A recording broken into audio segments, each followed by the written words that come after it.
I spilt coffee on my keyboard, which basically meant that I had to get the logic board, which is underneath, which is the really expensive bit, replaced, and it cost me a lot of money. But it just meant that I couldn't upload for a few weeks, and also I then broke my tripod, hence why you're on a box and not on that thing. Hello? I can't promise that I can make your year any easier in terms of how much homework you get or how difficult the homework actually is, but I can make your life easier in terms of actually getting it done and actually, you know, enjoying school a bit, because when school's over, you're gonna miss it. If you guys didn't know, I'm going into sixth form. Actually, it starts tomorrow, which is kind of scary. Oh my god, it's kind of just hit me like a train then. But yeah, I'm starting sixth form tomorrow. I've just finished my GCSEs, which has meant I said that, GCSEs. I just finished my GCSEs, which basically means that I had to do studying for like 3 months. No, like that's a lie. I'd studied for like a year before my GCSEs. And I feel like having gone through that traumatic experience, I picked up a thing or two. So I'm going to tell you how to have the best school year ever. First thing, organise yourself. No matter what year you're in, no matter how old you are, use a planner.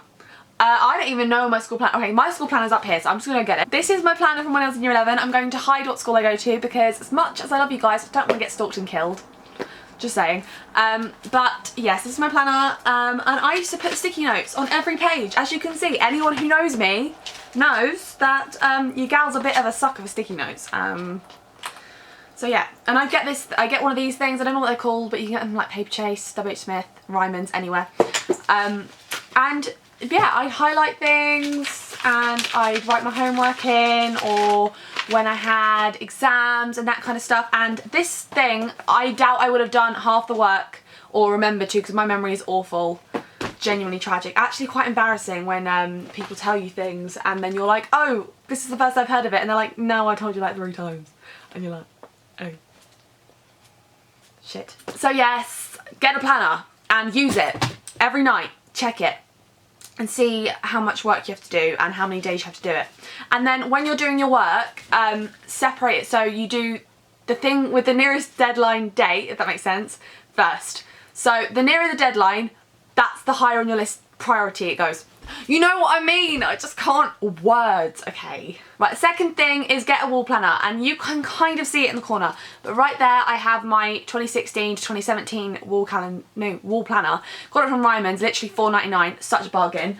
But basically it's the best thing because your whole year is out in front of you and you can just see exactly what you got to do by when during the year, and that is literally the most handy thing when you can't remember anything and you babysit and you somewhat have a social life. I say somewhat because my social life is somewhat non-existent.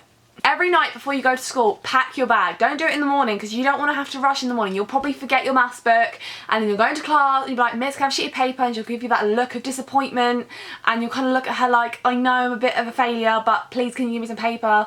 And she kind of like tears it out of that spare maths book begrudgingly, and it's all a bit of a palaver and you don't want to have to deal with it.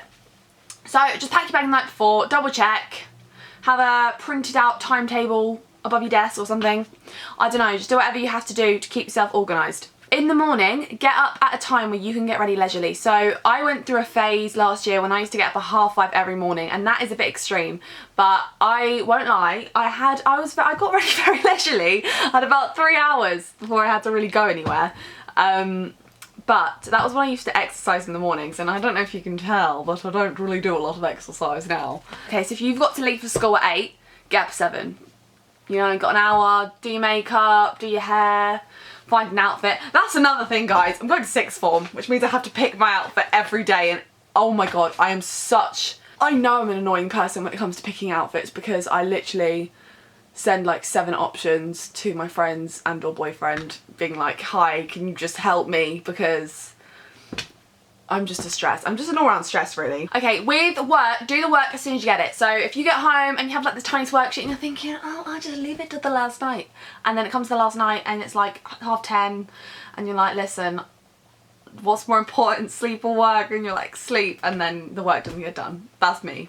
I don't know if anyone else does that, but that is honestly what I'm like. I go to bed at like 10:30 in the holidays. The second sort of subcategory that I would give you is get into a routine. So have set things that you do every morning, every evening that you do to get your work done and or get ready for the day. So that could mean like, okay, so get up, get dressed, have your breakfast, brush your teeth, do your makeup, do your hair, get out the door, get on the bus, go to school.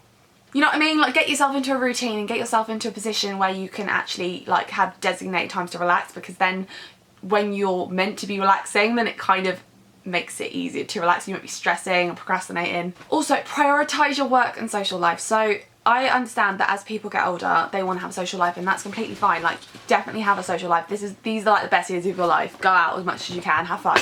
But also bear in mind that you will not be able to have fun later on if all you do is go out to parties and drink. So you have to balance it. So maybe one Saturday night, go out to a party, have fun. Next, if you've got like a 5-page essay in on Monday and you haven't done it by Saturday, don't go out. Don't go out, because I doubt, unless you've got some serious willpower, I doubt you'll get it all done on Sunday. So just, I mean, unless you've done it, if you've done it, go for it, have fun, go out every bloody night, you know, go on a mad one. But if you haven't done your work, then I think you're a bit stupid, because if it's not in, that's gonna be very annoying for you. Right, third thing, everybody, is do extra. I'm holding up my debit card. That is really not good. See, don't listen to me. Extracurriculars. Do as many extracurriculars as you can. So, for instance, I get involved in a lot of drama things in the school, such as like school shows, and I have hobbies outside of school. So I do dance on a Monday and a Wednesday now. It used to be Monday, Wednesday and Saturday, but Monday and Wednesday. For like 2 hours each day. So Monday I do it 2 hours, Wednesday I do it for 2 hours. And that, although it doesn't actually contribute towards your schoolwork, it kind of makes you more a rounded person, so it makes you a bit more interesting. And especially when you meet people and you ask them about their interests and stuff, it's really good to be able to talk about things you do outside of school. So also, on your CV, if you put it on your CV, it makes you look really interesting, and you know, some people care about their CVs. If you like, you know what, if you're good at rugby, if you play football with your dad, you're in year 7, you're joining school and you're like, oh, rugby team, join it. Join the rugby team. I'm sure they'd be happy to have you. Like, genuinely. And then one day you could turn into like bloody Tom, what's his name? Bloody Owen Farrell. Is that his name? From the Saracens? I probably really just embarrassed myself. I'm going to Google this before I edit it to make sure I haven't just made a complete mess of myself, but yes. Fourth thing, stop caring what people think of you. When I first started my blog, in 2014, I want to say, 2014, I got taken the royal piss out of, and I don't like to swear on my channel, but I did. I got taken the absolute royal piss out of, and I still do. I won't lie, I still sometimes do. But it's like, people take the piss out of you anyway, especially at secondary school. You get taken the piss out of for breathing. You are in control of how you feel. If someone says to you, your hair looks, I mean, listen, not everything's about looks, but I know that obviously looks is a very sensitive topic to a lot of people. So if someone said to you, your hair looks awful today, you can either go, my hair looks awful, right, I'm going to change it, I'm going to get a haircut, I'm going to dye it. You can either do that, or you can go, all right, thanks, mate. Literally, they don't even really care about you. I know that sounds really deep, but genuinely no one really cares what you look like. Everyone's there for themselves, to get an education, to make friends, to have a social life. They're not there because they care what your hair's looking like. And the fifth and final tip that I did not follow, everybody, is revise as you go along. When I did my GCSEs, I started revising in January, which is basically like a year and a half through the courses that we were doing, and like 5 months away from the exams, which I thought was a pretty good time to start revising it. But what I didn't consider is that actually you want to start revising as soon as you learn it. Like, it would have just made your life easier. It just means you don't have to cram as much information to so much time, and then you can actually have some time to have fun and go out and not feel bad about it. And it kind of means you can enjoy your study leave a bit more as well, which is ideal. Who just Snapchatted me? Robin Brooks. Shout out to Robin Brooks. She's just Snapchatted me during my video. I'm going to Snapchat you back. Robin! If you're in my psychology, I'm gassed. Just saying. Love you. Although, I must say I was absolutely bricking myself for results day. Those letters on that piece of paper don't mean anything. In fact, I'm going to prove it to you. I'm going to go get my results. Guys, slight problem. I don't know where my results are. Here are my results, everyone. I'm going to read out what I got. But I got a C in maths, which I was Oh my god, over the moon about. I thought I was going to fail maths. I'm tragic. I'm absolutely, positively awful at maths. Like, genuinely so bad. So bad. But I passed it, so well done me. I got a C in art. I was very annoyed about it because I put a lot of effort into my art.